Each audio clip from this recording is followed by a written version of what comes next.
Alright, so 5.B.1 notes where it says using properties of rectangles, rhombus, and squares. All you're doing here to start off is we're going to see what happens when I rotate this triangle that's sitting here. It is a right triangle. I want to rotate 180 degrees about the midpoint of its hypotenuse. So if this is AC, is my hypotenuse, rotating it about the midpoint, again, having tracing paper and doing it that way, we've done it before where you could actually try to trace this triangle out, put your pen or pencil right on that mark, and then you rotate it 180, which means 2 turns. So what that's going to do is create this part here, AB, to come up here. Right, so I'm just kind of doing a sketch here, but you can definitely try it with tracing paper if you'd rather do that. I have extras right there. All right, so then we'd connect this as well. And we're kind of just using transformation stuff that we saw back in Unit 2 to create this new type of quadrilateral, which I'm sure many of you have seen before, which is a rectangle, right? And we'll go ahead and try to see how did we classify that. So this was a right triangle, so when I rotated it, it's still a right triangle right on top there, right? So the angles have to stay where they are. I'm going to call this angle D, so that we're talking about this entire quadrilateral as ABCD. All right, so let's talk about some of the different things that would be true. Remember, because rotation is an isometry, this segment AB would still be congruent to segment CD. Same thing down here. Segment BC would be congruent to DA because all you did was rotate it. Now this happens to be a reflexive AC also because it's the same side for both, or if you think about it in terms of the triangle, yes, when you rotate that, your hypotenuse doesn't change. All right, so we have, all 3. Sides congruent. We know by side, side, side, you would be able to say the triangles are congruent. We don't even need to go there, though, because if it's an isometry, both those triangles are exactly the same. None of the angles have changed, none of the side lengths have changed. So in addition to that, remember we said that this was a midpoint, and I didn't actually measure it, but let's say if it was, then we know that these 2 parts are also the same. So although I did the 3 tick marks here, I'm going to do it here as well. So that, yes, AC and CA are the same, it's also that it's been bisected or that that's a midpoint. All right, so the AC here is a diagonal. We've kind of worked with some diagonals up until now with parallelograms. Yep. Are you needing to record? Yes, it's for later on because 5th hour doesn't have a class. Okay. Yeah. Yes, I just want to do that for later. All right, it's okay though. Yeah, that's okay. All right, so we're going to keep going here. If you were to draw in the other diagonal, you would then do the same thing. It would then be a midpoint for segment BD, and the same thing would happen. So let me draw that one in.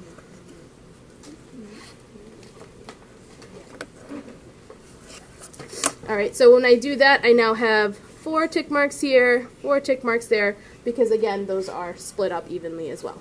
All right, so other than that, we haven't really mentioned anything about the angles other than the right angle, which we knew was congruent or the same because they're right angles. We know that this guy here would be the same as that one because, again, the triangle, whatever it was originally, once I flipped it to do that rotation, it still is that same angle. Same thing here and here.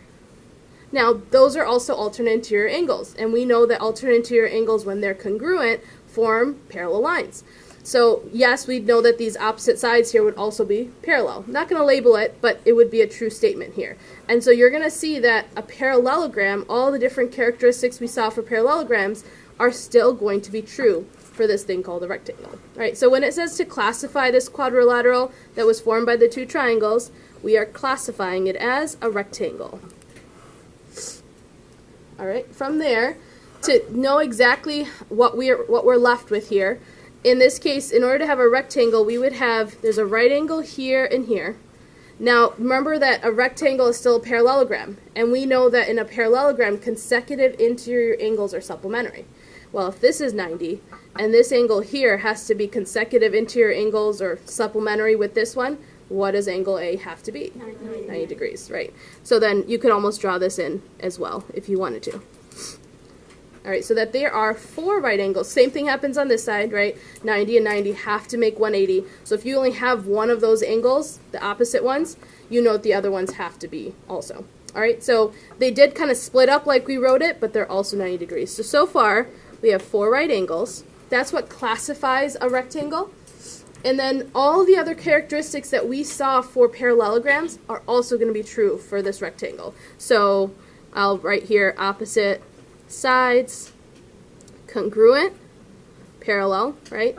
And opposite angles, congruent. Think of all those properties, same things, because if they're 90, sure, opposite angles are definitely congruent because they're both 90 and 90, or all of them are. So other characteristics was, remember the diagonals, they bisect each other. That's what happened here as well. Diagonals bisect each other. And I didn't mention the one about the add up to 360, but that's true for all quadrilaterals. So this was kind of some of the properties. 1, 2, 3, 4 is how many I have so far, but you can add others. All right, so moving on to the conclusions, it's all kind of on here.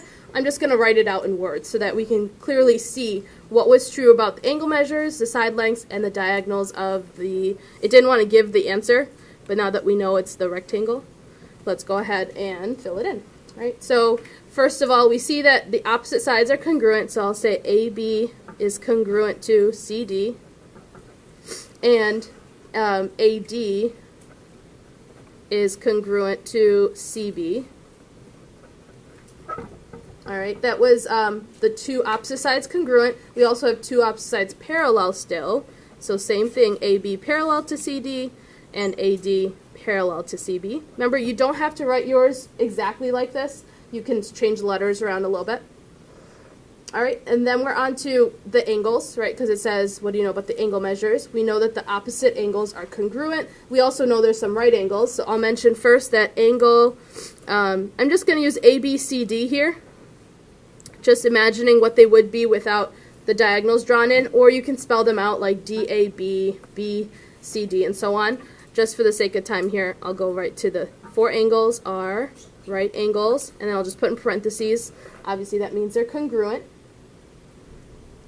All right, the consecutive interior angles are still supplementary. That's why we had those right angles, because we know 90 plus 90 does equal 180. And then let's get to the diagonals, because there's a couple of new things with diagonals. We know here, I'm going to call this midpoint M, just so I can talk about these segments. So AM and CM, for example, are congruent. Again, that's something that's true about a parallelogram. Majority of these things, all true about parallelograms. The only thing that's not is the fact that we had all right angles. Parallelograms don't have to have right angles. They can have anything as long as the opposite angles are the same, which is still true here. So AM is congruent to CM, and the other diagonal, BM, is congruent to DM. And then here's the only thing that's going to be true about rectangles, but that won't be true of parallelograms. It's going to be that the diagonals themselves, like AC, the entire diagonal, is going to be congruent to, so AC with DB.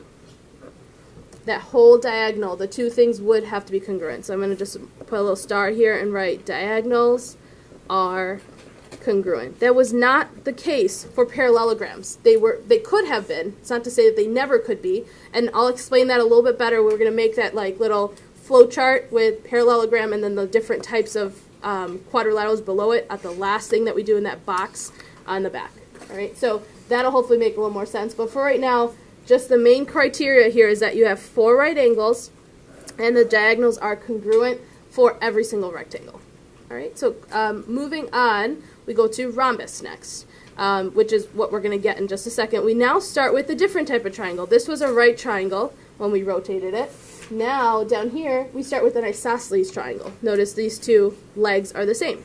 So it says reflect triangle ABC over its base. This is its base, BC. So if I reflect it, again, you could use a tracing paper if you want, but really just a measuring here, because you want A to be the same distance away, so it looks like it's about 1.5 here. You don't have to, if you don't have a ruler or anything, that's okay. Just approximate, and you just want to go straight down to plot. I'm going to give it point D. Again, we're just going to call this rhombus, or the quadrilateral, ABCD. All right, and then down here. Okay, now actually, we can't name this ABCD. It has to be called like ABDC or ACDB, right? Just depends on what letters, however you choose to write it, but remember, it has to go in consecutive order. So again, same criteria. If these two angles were, or sides were the same, these two are still the same because all I did was, it's an isometry to flip it, right? So if I did a reflection or a flip, still the same. So now I see that all four sides are the same or congruent. That's what makes this thing called a rhombus. All right, so it is a rhombus because it has four congruent sides. But again, same thing will be true about the angles and if we want to draw in the diagonals and all of that. So let's look at angles. First of all, angle A up here is going to be the same as angle D down here because, again, the triangles haven't changed when you do an if it's a reflection, it's an isometry. So those are the same. I can write that here. Angle A is congruent to angle D. Also, these other two angles, like it would be, for example, the base angles theorem here. Because the two legs are the same, the base angles would be as well. Same thing would happen here. They would have to be the same as well once you've done that flip. So looking at the diagram though, it looks like if they're, whatever these angles would be, like 45 and 45 for example, or actually that doesn't make sense, but you know, whatever the angles come up to, like 50 and 50 or whatever it is, they are the same for both. And so that's something to keep in mind because we're going to know something special about this diagonal here in just a second. Same thing here, if I was to draw the other diagonal, I'm going to draw in AD. It's going to basically split up those angles that are on top and bottom as well. So we'll write this down in a second, again, the new parts of this. What do you also notice about these two diagonals? It is like a perpendicular bisector because those two are equidistant, and this would be a midpoint as well. So it is going to be perpendicular. It's also bisected, so I can draw in those little, showing that it's congruent on both sides there. And that is another midpoint, so I'll call it M. And we'll talk about those parts. Because again, a rhombus is still a parallelogram. So the diagonals do bisect each other, so we still have each of those parts equal or congruent. Same thing with the other two parts. Alright, so it looks like I've labeled quite a bit. I just want to write it all out, and then we'll be done with rhombus. I'll probably stop here for lunch and then pick up again. So we have we got these side or angles. Again, for these angles here, I'm just going to call them angle B and C, but you can technically call it ABD, ACD, and so on. For the sake of this, I'm just doing it without before I split it up with the diagonals. All right, so we know those are congruent.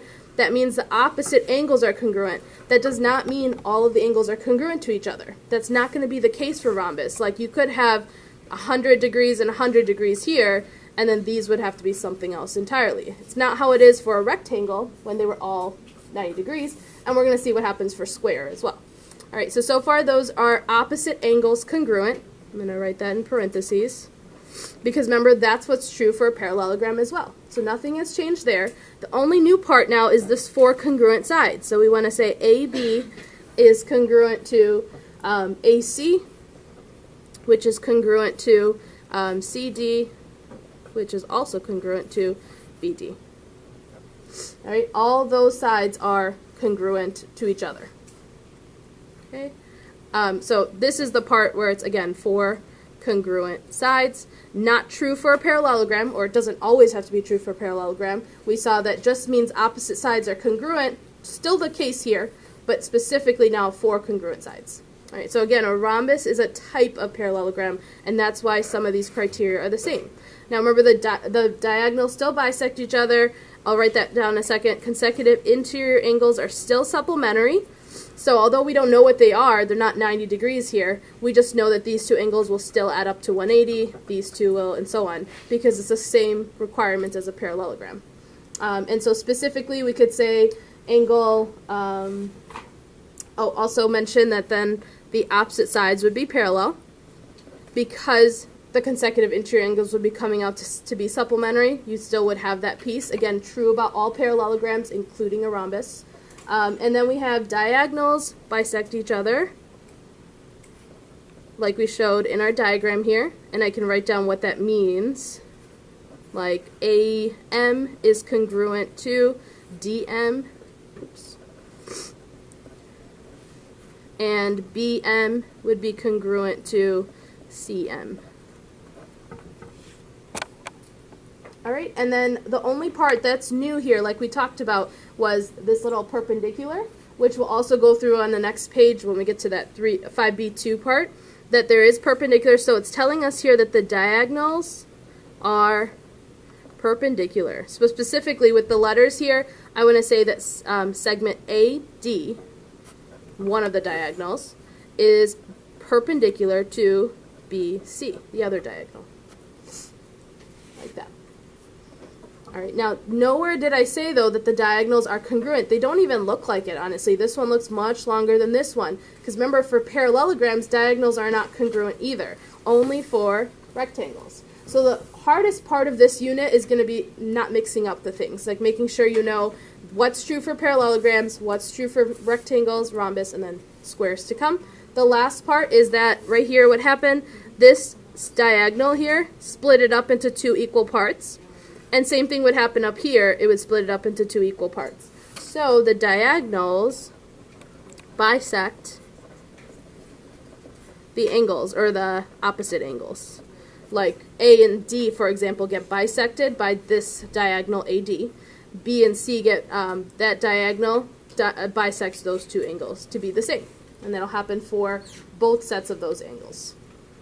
Alright, so moving on from rhombus, we'll go through a little bit with the square before lunch, and then we'll stop before we get to the bottom part.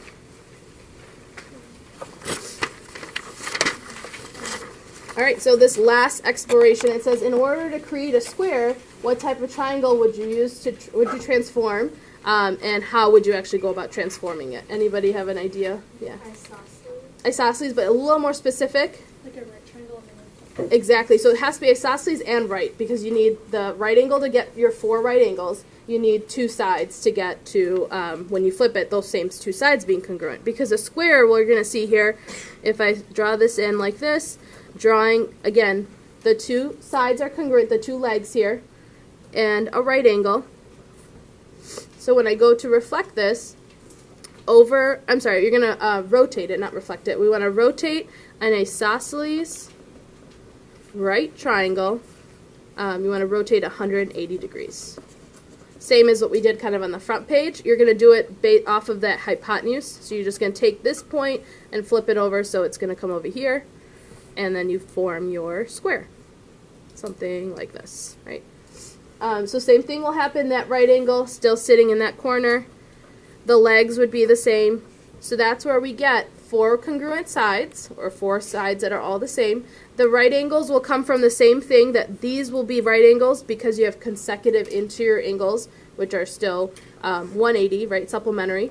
And so if one's 90, the other one has to be.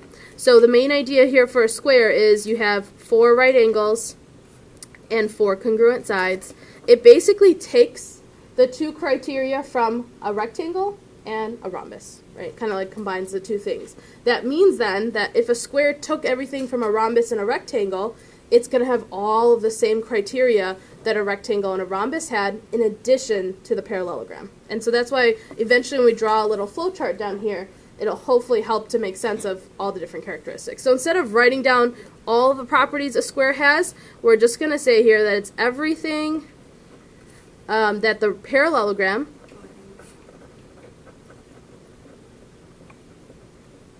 rectangle and rhombus have.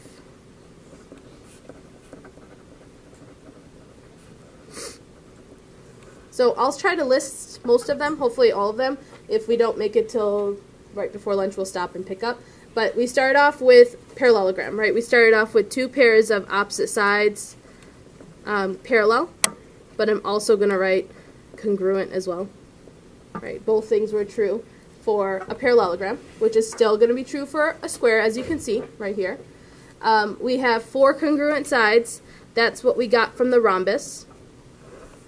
Four right angles, which are also congruent, right? And that's what we get from the fact that it's a rectangle, and also opposite angles have to be congruent even in a parallelogram. Now the diagonals are congruent in a square, and this piece came from the fact, are congruent, first of all. This comes from the fact that it's a rectangle, because we just learned on the first page that rectangles have diagonals that are congruent. Rhombuses do not, and neither do parallelograms, not always, right? So diagonals are congruent and diagonals are perpendicular. We also saw this for a rhombus, just on the previous one. The diagonals will bisect the angles. So there's a lot about diagonals now. So it's always helpful whenever those are drawn in. Bisect the angles. That was again from a rhombus. And the last piece, which is true for even just any parallelogram, consecutive, interior angles, supplementary. We already mentioned the parallel lines. We don't have to mention opposite angles congruent because we already know they're right angles. But I think the only other things that would be true, obviously it's a quadrilateral, so it has 4 sides, and all the angles have to add up to 360. So sum of interior angles equals 360 degrees. All right, so we'll stop here, and then... All right, so the only thing we didn't include on this one is the diagonals bisect each other as well. I think I got everything else, but if you see anything else that's missing, we can add to it. That's also true for parallelograms, which again is going to be true for all types of quadrilaterals that are parallelograms. That includes squares, rectangles, and rhombus. All right, so now hopefully by drawing this diagram here in just a second, that's going to make it a little more clear for you and to notice what properties each thing will have. So we're going to start off with parallelograms. That's like the overarching theme. That's why we started with them in the last unit with 5A, and we quizzed on that separately. So we start with parallelogram. And from parallelograms, now above parallelograms, I didn't include the fact that you can have quadrilaterals, right? So if you look around, there's a couple of posters. There's only 2 up here, and I think there's one more that's over here that other classes of mine have made before in the past. When you make something like that, it does start off with quadrilateral and then parallelogram. But there can be other types of 4-sided figures that don't fall into parallelograms, which we're going to see more in Unit 5C. So the quiz that's coming up next week on Thursday won't have anything except for things that are parallelograms, rectangles, rhombus, and squares. Actually, I'm sorry, we're going to see kites and trapezoids on Monday and Tuesday. That will actually be on the quiz, and they are not types of parallelograms. So the reason for that is if we think about what a parallelogram is, let me draw an example. You have your parallelogram. We start off with 2 pairs of opposite sides, parallel and congruent. We have 2 pairs of opposite angles, congruent. And we have the consecutive interior angles, supplementary. And finally, diagonals bisect each other. So again, those were from those properties. There's 2, 3, 4, 5 here. The 6th property, remember, was just about the sum of the angles equals 360, which is true for all quadrilaterals, including parallelograms and everything else. So that's how we start off with parallelograms. So if it meets all these criteria, we know it's a parallelogram. But say it doesn't, like when you just have 1 pair of opposite sides parallel, for example, then we're going to see on Tuesday next week that could be a trapezoid. If you see... there's going to be some other things about diagonals that we'll see later on. But again, if they're actually bisecting each other, we know that it has to be a parallelogram. And so once something is a parallelogram, it can be another thing as well. It can be kind of more specific. So for example, you have one like kind of leg coming this way that could say it could be a rhombus. And then there could be another leg coming this way that says it could be a rectangle. So there's a lot of always, sometimes never questions that can come from this, because I could ask questions like, is a rhombus, blank, always, sometimes never, a parallelogram? And so since anything that's further down in your list, anything goes up, that would be an always, because anything that's down here is also anything above it. So a rhombus is always a parallelogram. Now does that mean, though, that a parallelogram is always a rhombus? No, because it could be just a parallelogram. It could be a rhombus, it could be a rectangle, and it could also be a square. All right, so we're going to write down any extra properties that we've seen kind of in the last page today, or on the first page. Rhombus, remember, has to, let me draw a sketch of my rhombus, something like this, where all 4 sides are congruent. Remember, that's only true for rhombus. Not the case for all parallelograms, just parallelograms that happen to be rhombus. And then because a square comes from a rhombus as well, that's also going to have 4 congruent sides. Right? And then in addition to what we saw for rhombus, we saw perpendicular perpendicular diagonals. The diagonals meet at a 90-degree angle, both diagonals together, always will. And again, that would be true then for a square. So I'm just kind of rewriting every piece here. Now, I didn't write all of this down that was parallelogram. I could write it all here for rhombus and square and rectangle. Of course, it gets repetitive, so we're not really rewriting it, but you could definitely take all of this and write it for each one. The last thing for rhombus is that the diagonals bisect the angles. And it's both sets of them. So one diagonal will cut the top and the bottom, like these 2 angles, in halves, and then the other diagonal will cut the other 2 in half. But all of them will be bisected. And so then, again, that's true for a square. So you have to be careful here with the word bisect, because here, in terms of a parallelogram, the diagonals bisect each other, meaning that the segments end up being congruent, whereas this is saying the diagonals bisect the angles, which mean the angles end up being congruent. So not only is it a segment bisector, it's also, in this case, a rhombus and a square, it's an angle bisector. But again, only for these 2. If you see that a diagonal is bisecting the angles, then you know it's either got to be a rhombus or a square. It's not necessarily going to be just a parallelogram, because that wasn't one of the properties. But a rectangle is the last one that's left, and we saw here that there's 4 right angles. Here's my example of my rectangle. And that's the main criteria, because remember, everything else is the same as a parallelogram. Like, it has 2 pairs of opposite sides parallel, 2 pairs of opposite sides congruent. Obviously, the opposite angles are congruent because they're 90 degrees. Still consecutive interior angles that are supplementary. And then the diagonals, if I drew them in, would bisect each other. But the new part here for a rectangle is that the diagonals are congruent. So again, good types of always, sometimes, never question. It could say something like, even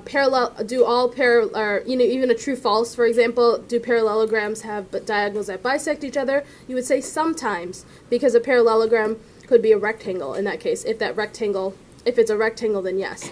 But a parallelogram in itself, no, just because we know that wasn't one of the criteria. That was one of the multiple choice questions, actually, from one of the versions from the quiz on Wednesday. All right, so the last piece here, actually that's it. The square, I'll just draw a little sketch. 4 right angles, 4 congruent sides, but then again, we know that the diagonals are perpendicular, diagonals bisect each other. You have 4 right angles and diagonals that are congruent. All right, lots of stuff true about the diagonals for a square. All right, so this little flow chart can kind of help to make sense of all the different types of parallelograms that we have, but everything further down is whatever is above it. So a square is considered a rhombus, a rectangle, and a parallelogram in terms of all the characteristics or properties that it has, whereas a parallelogram can have all of these, but it doesn't need to have all of this other stuff. Only if it does, then you try to classify it more specifically. Like, for example, if I say it's a parallelogram that has 4 right angles, you know that I'm talking about either a rectangle or a square, and then it can narrow it down further by some more information. All right, so we're going to practice more of this. Homework will mostly have you still focusing on parallelograms, and we'll do more with the rest of these in a warm-up on Monday as well. So again, for the last part here, if you turn to the next page, we are not proving any of these, because none of these proofs are going to show up on the quiz. If they were to show up on the test later on, and that's going to be after break, the Unit 5 test eventually, I don't believe there's any of these types of proofs that you'll see. You're only going to see the parallelogram type that we saw in the last quiz. But if anything shows up again, I will go through it. So all this is kind of reiterating is that the diagonals are perpendicular for a rhombus. Right? That's all. It would have proven it. So in case you're wondering, well, why is it the case? That's what the proof would have shown. You're welcome to check on the website. It's posted. But again, for the sake of time, I'm not going to go through all of that. I'd rather you get started on the homework as soon as we're done here. This one says, again, for a rhombus, that the diagonal, this is showing one of the 2 diagonals, and then number 3 will show the other diagonal. So diagonals bisect the angles. Notice the angles that it's bisecting is B, C, D. So like it's cutting this angle into equal halves. and BAD, so that angle into equal halves. Same thing for the other diagonal. That's what happens on the next one, on number 3. It shows you now, what about these angles? ABC gets bisected, and down here gets bisected. So it's a different proof. It's very similar proof, honestly, for both. If you wanted it, again, check the website. That's all that this is saying, that the diagonal bisects the angle. Only for rhombus, which again is also true for squares, but not necessarily for all parallelograms, because we know that wasn't one of the properties. And then finally, rectangle is that the diagonals AC and BD are congruent. All right, and we already know diagonal, aside of that, for a rectangle, the only other thing is that rectangles have 4 right angles. That's the only new piece of information you need to know. All right, so again, this is where we stop. On Monday, we'll pick up with kites and trapezoid, the last 2 types of quadrilaterals that we'll look at in this unit, and then we'll review for the quiz. All right.